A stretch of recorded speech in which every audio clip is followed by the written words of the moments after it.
Hey everyone, welcome to Raj economics and commerce classes. मैं हूं नीरज कुमार और आज बहुत ही इंटरेस्टिंग वीडियो आपके पास आने वाला है, क्योंकि अब मैं शुरू कर रहा हूं एक सीरीज जिसमें प्रोबेबिलिटी के बारे में आप लोगों को पढ़ाने वाला हूं। ठीक है, बहुत से बच्चों को बहुत कंफ्यूजन होता है इस चैप्टर में, खास करके स्टैटिस्टिक्स जो भी बच्चे पढ़ रहे हैं, चाहे वो इकोनॉमिक्स ऑनर्स के हों, चाहे कॉमर्स के हों, मैनेजमेंट के हों, इंजीनियरिंग के स्टूडेंट हों, स्टैटिस्टिक्स आता ही आता है। और उस स्टैटिस्टिक्स का एक इंपॉर्टेंट चैप्टर है जिसका नाम है प्रोबेबिलिटी। ठीक है, बहुत ही हौच-पौच तरीके से नहीं समझना है इसको, कोशिश करेंगे इजी वे में धीरे धीरे इसको सीखने का। ठीक है, तो रेगुलर अभी कुछ दिन आपके पास इसके सारे वीडियोस आएंगे।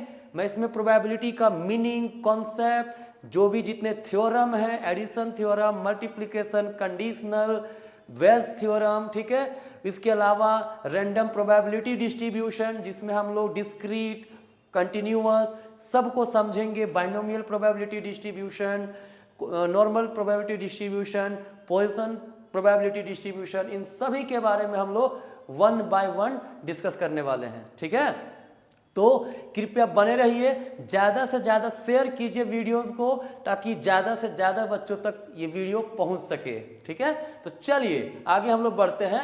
प्रोबेबिलिटी, सबसे पहला मीनिंग समझते हैं। प्रोबेबिलिटी का मतलब होता क्या है? देखिए, सिंपल सेंस में कहा जाता है प्रोबेबिलिटी का मतलब क्या होता है?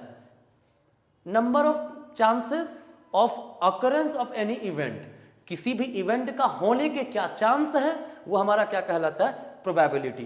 ठीक है, बट अगर डेफिनेशन के थ्रू चले तो कहता है a probability is a numerical value. क्या है? एक न्यूमेरिकल वैल्यू है that measures the uncertainty that the particular event will occur. जो मैंने सिंपल लैंग्वेज जो बोला वही स्टैंडर्ड लैंग्वेज में यहाँ पे बोला हुआ है। क्या कह रहा है? एक वैसा न्यूमेरिकल वैल्यू है जो क्या मेजर करता है? किसी अनसर्टेन इवेंट होने के चांसेस को बताता है। कोई बहुत सारी चीजें, जैसे मैं कॉइन टॉस कर रहा हूं, what is the probability of getting head, है ना? तो यहाँ पे हेड, जो भी मैं जब कॉइन टॉस करता हूं तो सर्टेन नहीं ना क्या आएगा, हेड ही आएगा, टेल ही आएगा, पता हमें नहीं है। तो एक पर्टिकुलर इवेंट जो मैं हेड बोल रहा हूं उसके आने का क्या चांसेस है, उसका क्या न्यूमेरिकल वैल्यू है, वो हमारा कहलाता है प्रोबेबिलिटी। ठीक है, हम लोग डिस्कस करेंगे पूरे, बहुत सारे न्यूमेरिकल क्वेश्चंस करने वाले हैं, बट फिलहाल मीनिंग की ओर समझ लेते हैं अच्छे से। ठीक है, तो कहता है इसका फॉर्मूला होता है number of favourable event divided by total number of outcomes. ठीक है, जब हम कॉइन टॉस करते हैं, यू नीड हेड, आप चाहते हो हेड आने का क्या चांसेस है, हेड आने की क्या प्रोबेबिलिटी है। तो जब एक कॉइन टॉस करते हैं तो उसमें नंबर ऑफ हेड कितने होते हैं? उसमें नंबर ऑफ हेड तो एक ही होता है ना। ठीक है, तो वो इवेंट क्या कहलाएगा? Favourable event. ठीक है, वही total number of outcomes, total outcome क्या है? जब एक कॉइन टॉस करेंगे तो इधर इट कैन बी हेड और इट कैन बी टेल, दो नंबर हुआ ना, तो दो हो जाएगा, तो प्रोबेबिलिटी ऑफ गेटिंग हेड क्या हो गया हमारा? 1/2, राइट। इसको हम लोग सिंबॉलिकली ऐसे लिखते हैं, number of event that is number of favourable event divided by number of sample space. Total number of outcomes को total number of possible outcomes हम लोग बोल सकते हैं इसको। आउटकम के जगह पे अगर लिख दें पॉसिबल आउटकम ज्यादा अच्छा रहेगा, है ना? Possible outcomes, right. तो पॉसिबल आउटकम जो होंगे उससे हम लोग नंबर ऑफ सैंपल स्पेस भी कहते हैं। ठीक है, तो अब थोड़ा सा डिटेल में समझते हैं ये फेवरेबल इवेंट क्या होता है, total number of possible outcome क्या होता है, इन सब चीजों को। ठीक है, देखिए, अगर सबसे पहली बात हम इवेंट की बात करें ना, तो इवेंट क्या होता है? जब भी कोई एक्सपेरिमेंट किया जाता है, मतलब जब भी कुछ, मान लो कॉइन को टॉस किया जाए, डाइस को थ्रो किया जाए, ठीक है, तो सिंपल सी बात है, वहां पे कुछ तो आएगा ना, जो टर्म आ रहा है, जो टर्म आने के चांसेस हैं, ठीक है, वो इवेंट कहलाता है। ठीक है, जैसे डाइस को थ्रो करेंगे तो 1 2 3 4 5 6 आएगा, उसमें 6 नंबर तक रहता है, इसके अलावा दूसरा कुछ नहीं आएगा। तो ये नंबर जो है ना, ये हमारे क्या कहलाएंगे? इवेंट कहलाएंगे। क्या कहलाएंगे? इवेंट कहलाएंगे। क्लियर है? चलिए अब देखते हैं फेवरेबल इवेंट। फेवरेबल इवेंट का मतलब क्या होता है? The number outcomes of a random experiment, जब कोई रैंडम एक्सपेरिमेंट करते हैं तो which result in the happening of a particular event, तो किसी पर्टिकुलर इवेंट में, है ना, क्या कुछ होने के क्या चांसेस हैं। दैट मीन्स आप जब एक, मान लो डाइस की ही बात कर लेते हैं, एक डाइस का थ्रो किए, आप चाहते हो क्या हो, 4 आए, कितना आए, 4, तो 4 आने का क्या चांसेस है, एक डाइस में एक ही 4 नंबर होता है ना, तो वो हमारा क्या कहलाएगा, फेवरेबल इवेंट कहलाएगा। दैट मीन्स शॉर्ट में समझिए, सिंपल लैंग्वेज में, तो क्या कहता है कि जब हम लोग कॉइन को टॉस करें या फिर डाइस को थ्रो करें, है ना, ऐसे केस में जो हमें चाहिए, जो पर्टिकुलर इवेंट चाहिए, वो हमारा क्या कहलाएगा, फेवरेबल इवेंट कहलाएगा। हेड चाहिए तो नंबर ऑफ हेड कितने होते हैं, 1 होता है, वो हमारा फेवरेबल इवेंट हो गया। डाइस को थ्रो किया मैंने, 6 चाहिए राइट, तो 6 आने के क्या चांस है, 1 है ना, 6 तो एक ही होता है ना पूरे डाइस में, तो वो हमारा हो गया फेवरेबल इवेंट। क्लियर है, favourable event I think clear होगा, ठीक है। Now sample space, sample space का मतलब क्या होता है, set of all possible outcomes, ठीक है। क्या होता है, सैंपल स्पेस का मतलब होता है जितने भी पॉसिबल आउटकम्स आपके पास हैं, जब भी कोई एक्सपेरिमेंट करो क्या क्या आ सकते हैं, उसे हम लोग क्या कहते हैं, सैंपल स्पेस कहते हैं, ठीक है। हम लोग थोड़ा सा इसको समझेंगे और डिटेल में, राइट। क्या है, जैसे मान लीजिए सिंपल सी बात है, आप एक कॉइन को टॉस करते हो तो उसमें क्या क्या चांसेस है जो आ सकते हैं, उसका सेट जब बना देंगे तो वो क्या कहलाएगा, सैंपल स्पेस कहलाएगा। जैसे एक कॉइन को टॉस किया, हेड और टेल आ सकता है, ठीक है, तो 2 पॉसिबल आउटकम है। क्लियर। अगर 2 कॉइन को टॉस करें एक साथ तो क्या आएगा, या तो हेड हेड आ जाए, या तो एक में हेड दूसरे में टेल आ जाए, या तो एक में टेल दूसरे में हेड आ जाए, या फिर टेल और टेल दोनों में आ जाए, ठीक है। तो अगर हम लोग एक कॉइन की बात करेंगे तो नंबर ऑफ सैंपल स्पेस कितना हो जाएगा हमारे पास, 2 हो जाएगा, ठीक है, head and tail. Clear. 2 coin को टॉस करेंगे, नंबर सैंपल से कितना हो जाएगा, 4 हो जाएगा। क्लियर।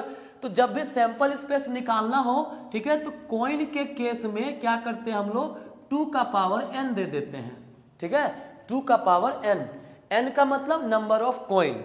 अगर एक कॉइन है तो 2 का पावर 1 दे दीजिए, 2 होगा। अगर 2 कॉइन है 2 का पावर 2 दे दीजिए, 4 सैंपल स्पेस टोटल होगा। उसी प्रकार से अगर 3 कॉइन है 2 का पावर 3 दीजिए, 8 हो जाएगा आपका।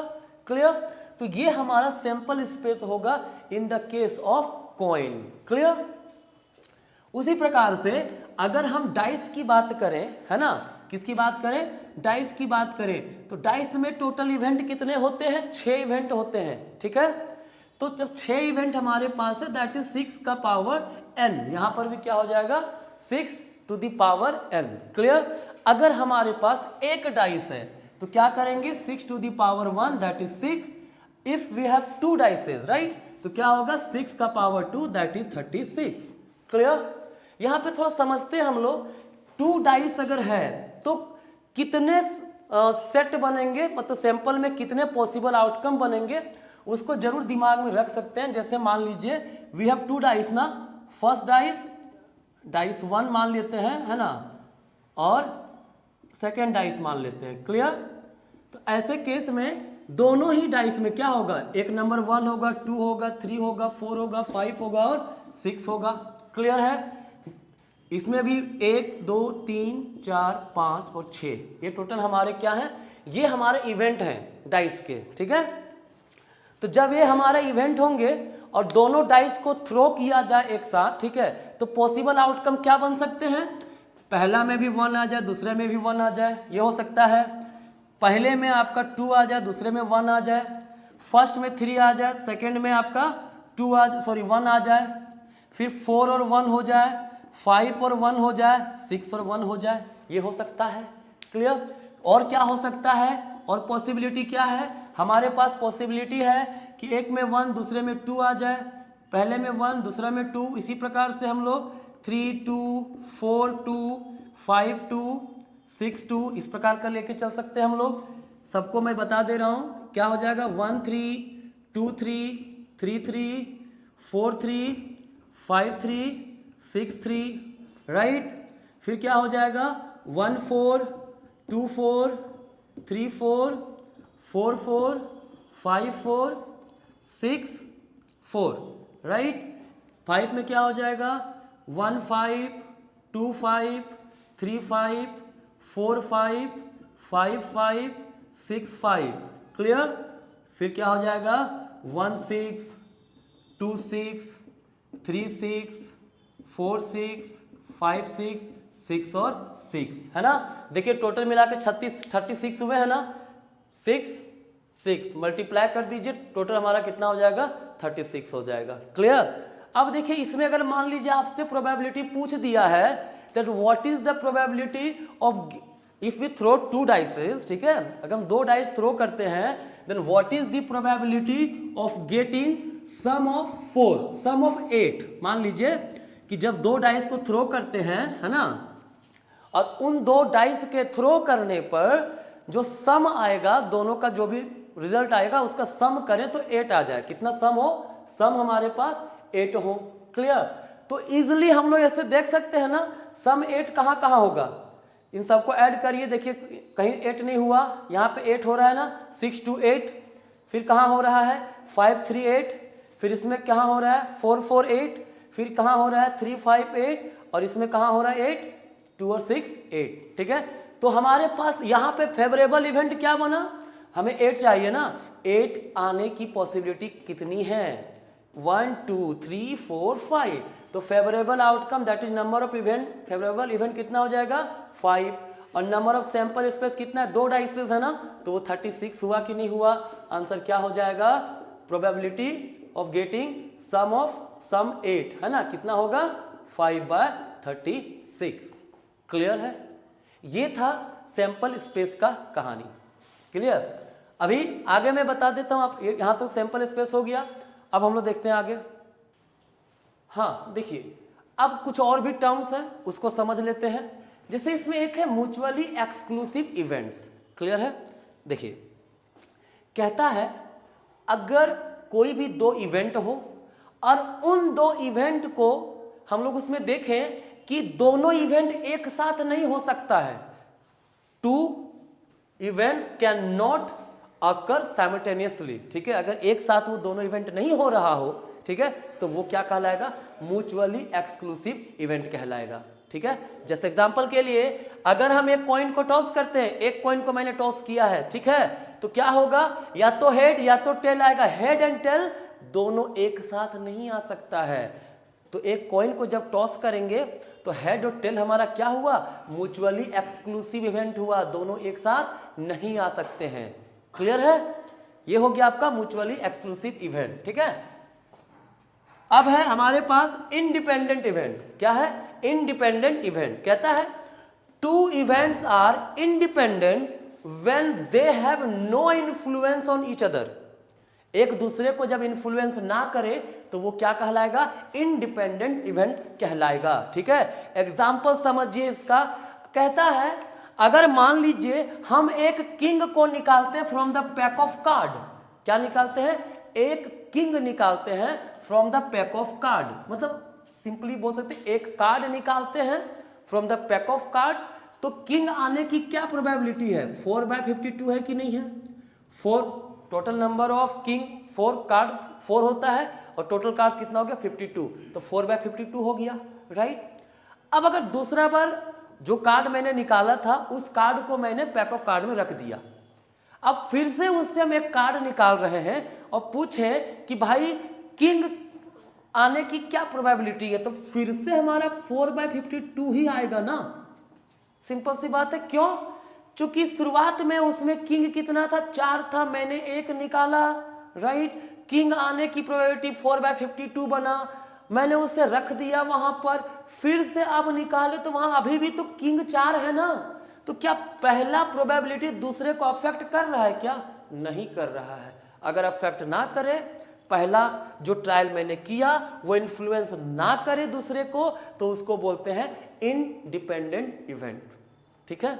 ये और क्लियर आपका हो जाएगा जब मैं आपको डिपेंडेंट इवेंट बताऊंगा। देखिए डिपेंडेंट इवेंट की अगर बात करें तो क्या होता है, डिपेंडेंट इवेंट का मतलब होता है if the occurrence of the one event affect happening of other event. अगर पहला इवेंट होने से दूसरा इवेंट में अफेक्ट हो, चेंजेस हो, परिवर्तन आ जाए, ठीक है, तो वो क्या कहलाएगा, डिपेंडेंट इवेंट कहलाएगा। ठीक है, जैसे मैंने कहा मैं एक कार्ड को निकाला, ठीक है, तो किंग की क्या प्रोबेबिलिटी है, 4/52, ये तो था ना। अब उस कार्ड को मैंने अपने जेब में रख लिया, मैंने रिटर्न नहीं किया उस पैक ऑफ कार्ड में, ठीक है। अब फिर से मैं एक कार्ड निकाल रहा हूं, अगेन मैं क्या कर रहा हूं, एक और कार्ड उससे निकाल रहा हूं और अब कहता हूं what is the probability of king. तो भैया बात ऐसा है ना कि एक कार्ड ऑलरेडी मैं निकाल चुका हूं, जेब में रख लिया हूं, किंग की प्रोबेबिलिटी 4/52 हो गया, तो अब तो उस हिसाब से किंग वहां पर 3 ही बचा ना, एक किंग तो आ चुका है और टोटल कार्ड कितने बचे वहां पे, 51 ही बचे ना। ठीक है, तो ध्यान से देखिए, ये पहला इवेंट होने से दूसरा इवेंट अफेक्ट हुआ कि नहीं हुआ, बिल्कुल हुआ। ठीक है, तो ये क्या कहलाएगा, डिपेंडेंट इवेंट कहलाएगा। क्लियर। एक और एग्जांपल समझिए, है ना, कहता है एक बैग है और उस बैग में 3 रेड बॉल है, ठीक है, 5 ब्लैक बॉल्स है। कहता है कि मान लीजिए मैंने एक बॉल ड्रॉ किया, रेड आने की क्या प्रोबेबिलिटी है, 3/8 हो जाएगा, टोटल बॉल 8 है, नंबर ऑफ रेड बॉल 3 है। क्लियर। अब वो जो बॉल मैंने निकाला अपने पास रख लिया, रिटर्न नहीं किया, रिप्लेस दोबारा नहीं किया उस बैग में, है ना। अब फिर से एक बॉल मैंने बैग से निकाला, ठीक है, तो रेड आने की प्रोबेबिलिटी एक तो निकल चुका है ना, एक निकाल चुके ना एक बॉल, तो एक बॉल तो घट गया ना, बॉल तो 7 ही हो गया टोटल अब हमारे पास, और रेड बॉल कितने बचे, 2 ही बचे ना। तो देखिए, तो पहला इवेंट होने से दूसरा इवेंट अफेक्ट हो रहा है कि नहीं हो रहा है, अगर ऐसा हो तो उसे बोलते हैं डिपेंडेंट इवेंट्स। क्लियर है। तो ये था वो कॉन्सेप्ट जिसका यूज होगा आपके पूरे प्रोबेबिलिटी चैप्टर में। इस वीडियो में मैं बस इतना बता रहा हूं, नेक्स्ट वीडियो से मैं आप लोगों को क्वेश्चंस करवाऊंगा, प्रोबेबिलिटी निकालते कैसे हैं, उसके डिफरेंट थ्योरम्स को बताऊंगा, ठीक है, कॉम्बिनेशन के मेथड से कैसे हम लोग निकालते हैं प्रोबेबिलिटी, उन सब चीज़ों के बारे में नेक्स्ट वीडियो में 1 बाय 1 मैं डिस्कस करता चलूंगा। ठीक है, तो कृपया स्टे ट्यून्ड, है ना। Thank you.